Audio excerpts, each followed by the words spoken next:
Hi, so this is exciting. I've never done a video before, so this is going to be a very quick and dirty video just to prove a point to someone. Uh, Basically, I've been having a discussion with this guy, Chris UK, about his video, and he's he's got some things, but he doesn't get all of it. So I don't have a problem with the first 1 minute 41 seconds of his video. That's fine. He's talking about the ISS going around the Earth and having a rotational velocity. And he's like, that's fine and well, sort of, while the Earth is stationary, in air quotes. But it doesn't work if the Earth and the ISS are moving with a certain linear velocity.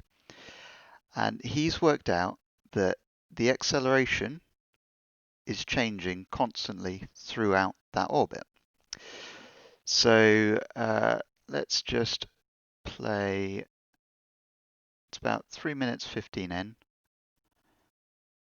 Uh, so, have an acceleration of the International Space Station. I would say yes, we do, towards the centre of the Earth, and it's a constant magnitude, or near constant magnitude, but fine. Okay, so his problem comes up in a moment. I'm going to mute. I don't think he says anything from this point on.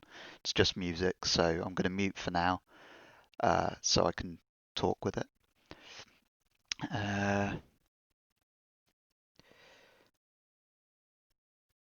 So he says all the physics of the ISS depend on it being a fixed rotation around a fixed rotation Earth. But Earth's not fixed, it's a globe, it's travelling at 67,000 miles per hour. Apparently, according to science. His apparently, obviously. Right, so here we go. Here's the interesting bit. Overshot it slightly. Right. So we start off here, and he says at this point we have a resultant velocity of 50 miles an hour. So that's 50 miles an hour, 50,000 miles per hour. So that's the velocity of the Earth, 67,000 miles per hour, minus 17,000 miles per hour for the rotation of the Earth. So fine. Yeah. Not rotation of the Earth, sorry, for the orbit of the ISS. Fine. And then we move on one step. And he's done here, he's worked out what the resultant velocity here is. So this blue line is the straight line velocity of the Earth. And this green line is the orbital velocity, like this line here. Hopefully I'm catching the mouse. Like I said, I'm new to this. So this resultant velocity is the summation of this vector plus this vector. Fine, brilliant. So at this point, it's 50,770 miles per hour. I agree. Okay, we're 2 points further along. Same thing, just a bit further along. This is now the resultant vector. I agree. I agree with all of this bit here, this resultant velocity. I agree with this 15 seconds. I agree with this 225 seconds. What I don't agree with is this, or this acceleration.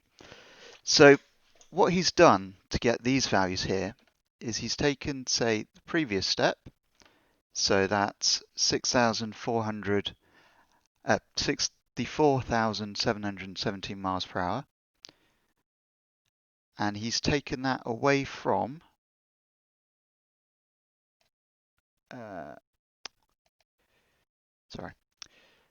so he's taken that away from this 69,123 miles per hour. The thing is, that is not the difference between these two vectors. I've drawn it out on Excel. Let me show you here, as well as the maths. This here is the change between those two vectors. There is a difference in the direction of the resultant velocity, and that has to be factored in. Otherwise, you do what he did, which is just minusing one from the other, the magnitude of them, which is incorrect. Okay? So let's go back to his and just prove for a second. So this line is obviously traveling downwards, this red line, this resultant velocity. You go on a bit further, and now at this point here, it's traveling straight across the screen. So there is obviously an angle between those two vectors. So to get the actual change in velocity, you need to do the vector maths. You need to take this vector here and subtract it from this vector here. So let's just think about that for a moment. That vector there, or that vector there, would be a straight line, yeah? So it would be, well, I don't know, to be fair, it would probably be here. And the difference in the velocity would be that, which is roughly a straight line, whoops, from that point to there, say the force of gravity. So let's go back to my Excel spreadsheet. All I've done here, I don't know what it is. I've not used any gravity or anything. I've literally done an object circling the Earth at the miles per hour that the ISS is circling, 17,000 miles per hour, I think he quoted it as, and the linear velocity of the Earth and the ISS as they go around the Sun. So here's the linear velocity in XY form.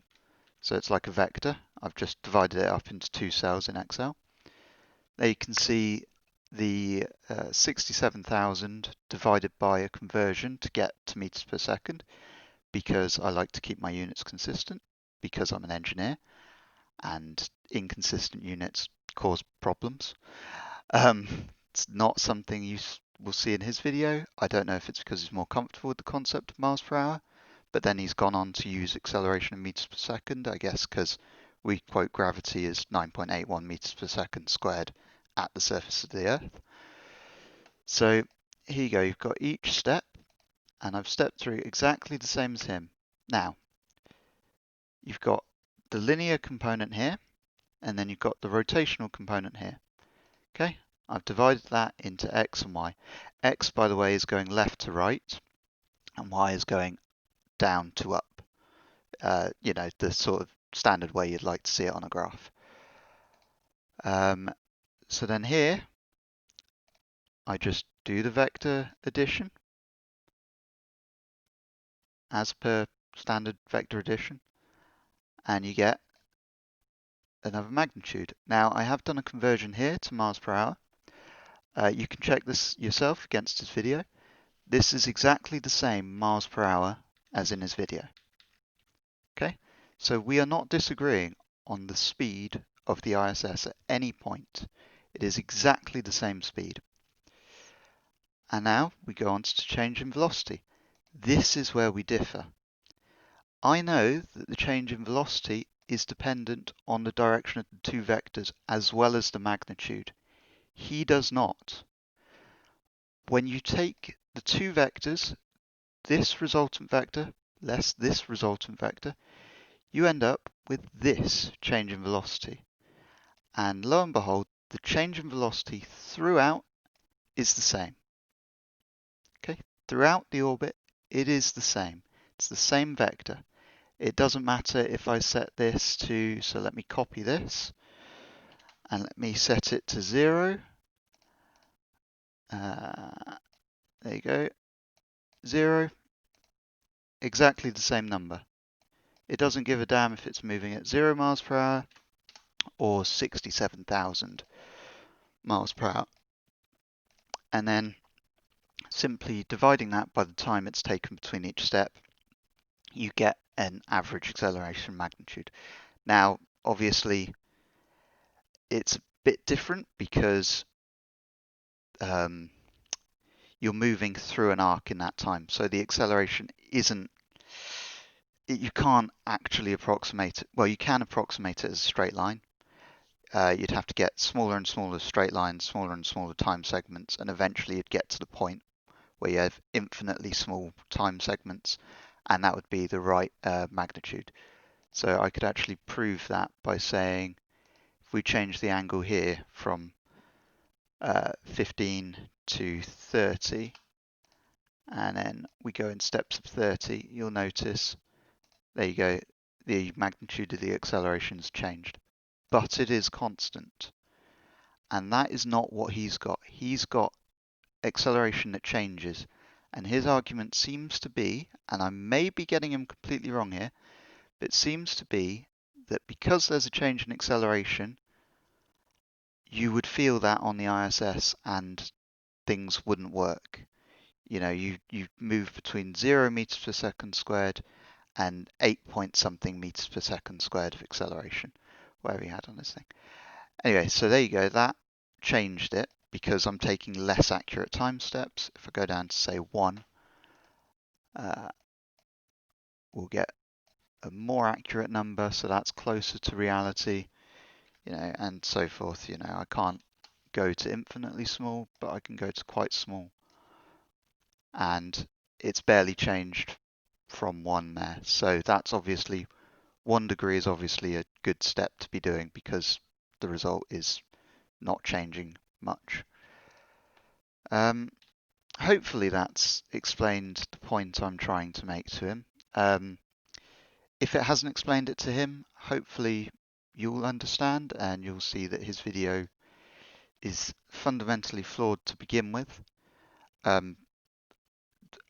I don't know whether that proves that the Earth is a globe. All I've done is prove that his video is incorrect. And this here is where it is fundamentally incorrect. The other thing I take issue with, though it's not necessarily a problem, is that he wants to use rigid body rotation for something that is obviously not a rigid body. You know, rigid body rotation determines a relationship between 2 points, and the internal forces act there to maintain that relationship between the 2 points. That's the rigid body part of rigid body rotation. Whereas in an orbit, it doesn't have to be a circle. It can be an ellipse, it can be a parabola, it can be a hyperbola. The force can change. That force isn't internal, it's dependent on the object's position from the gravitational body. I hope that makes some sort of sense. I have no doubt that he'll call me stupid and wrong again. I have an engineering degree.